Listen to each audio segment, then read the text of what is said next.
Hi, my name is Linda. In this video, I will explore infectious arthritis, also known as septic arthritis, a condition where joint inflammation occurs due to an invasion of microbial. This serious condition can impact joint health and overall well-being, with origins in bacteria, viruses, fungal, or parasites. Each form of infectious arthritis presents unique challenges in diagnosis, treatment, and management.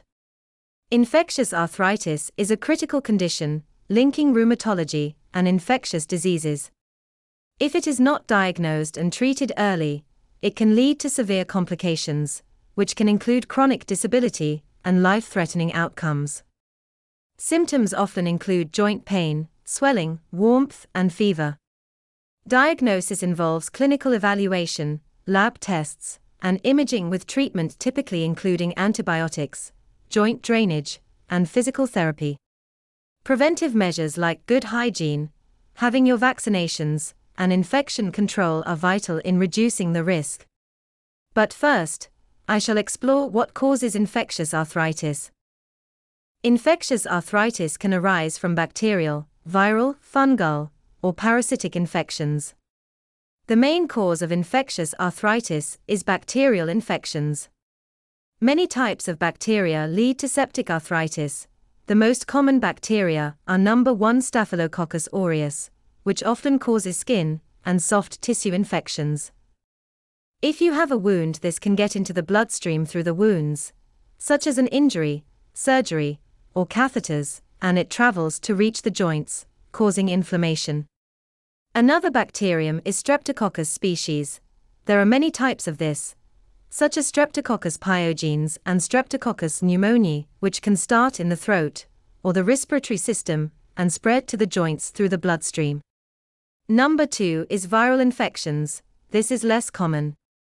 Viruses can directly infect your joint tissue, or they can lead to triggers of the immune system leading to arthritis. There are 3 types of viral infections, including hepatitis C virus. This is a chronic infection that can cause a type of arthritis called arthralgia syndrome, which leaves you with joint pain and swelling. Another is human immunodeficiency virus, or HIV, which can cause rheumatic problems, such as polyarthritis. Also, if you develop this, you may be at high risk of septic arthritis.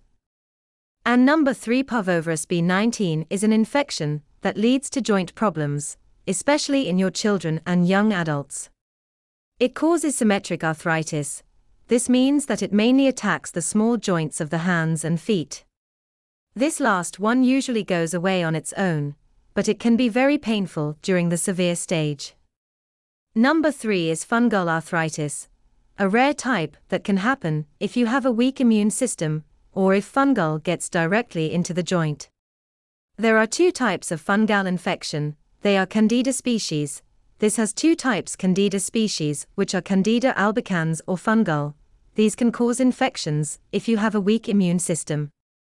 Aspergillus species or Aspergillus molds, in this day and age, are everywhere in the environment and usually cause lung problems. And 4 parasitic infections, which rarely cause infectious arthritis, but can be found in some specific areas. There are 2 types in this group. Number 1 is Toxoplasma gondii, which is a parasite usually causing mild illness. And filarial worms that cause lymphatic filariasis, which is common in tropical regions. The body's immune response to the worm's antigens can lead to reactive arthritis. Risk factors.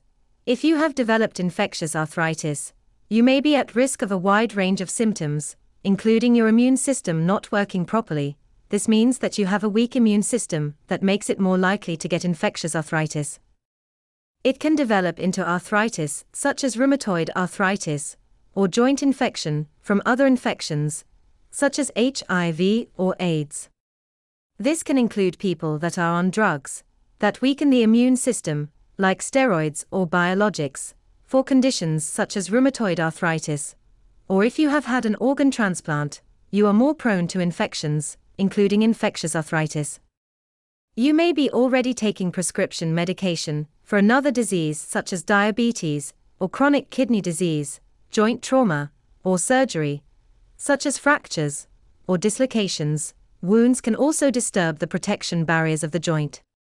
Your age can have a risk factor, as it can affect any age, from your little infants and children to the elderly, and lifestyle factors can include intravenous drug use or high-risk sexual behavior. The common symptoms of infectious arthritis include a fever that is usually not too high, but if you have a severe infection, then it may become worse as fevers show that the body is fighting the infection. You may have shivers or have a chill with the fever, as your body tries to warm up to fight the infection. The skin may become red or flushed from inflammation. This shows an increase in blood flow in the area of infection. You may also feel fatigued and sick. It depends on the infection, but you may also have other symptoms such as a rash, mouth sores, breathing problems, or stomach issues. Also, stiffness and functional impairment of the affected joint can reduce flexibility and mobility. You may have difficulty moving and your range of motion will become impaired, and you may not be able to walk, climb stairs, or perform tasks that require manual labor. Diagnosing infectious arthritis involves clinical evaluation, including a detailed medical history. This could be any recent infections, joint injury, or surgery. Symptom assessment can include joint pain, swelling, warmth and stiffness, as well as if you have a fever or systemic symptoms.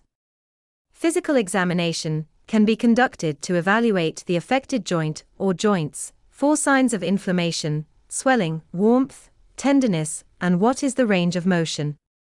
Laboratory tests, like blood tests, show complete blood count. Your white blood cell count may indicate systemic inflammation and infection. You may also have a synovial fluid examination that involves taking fluid from the affected joint for analysis.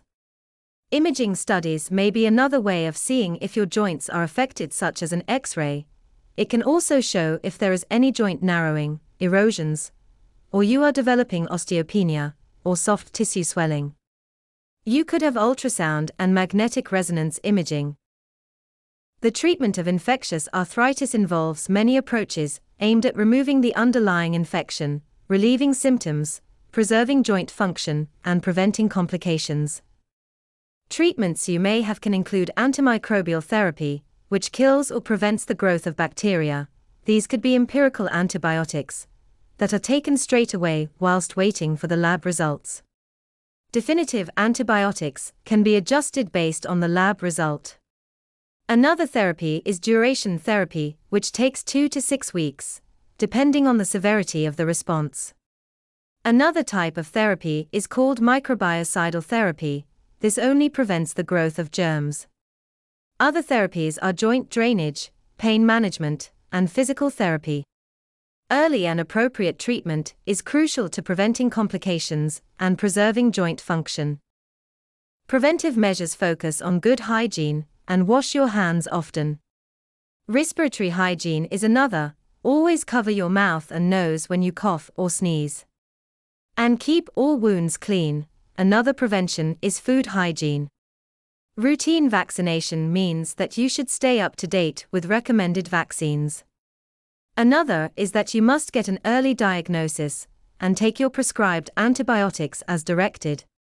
Joint protection means that you should have safety measures, like wearing protective gear when you do sports. Stay healthy and have a good balanced diet, exercise each day, and have a good night's sleep. You should stop smoking. This can lower the risk of infections and inflammation in the joints. The conclusion is infectious arthritis requires early diagnosis and treatment to prevent joint damage and complications. Understanding the causes, such as bacterial, fungal, viral and parasites. The risk factors from a weak immune system or joint injury.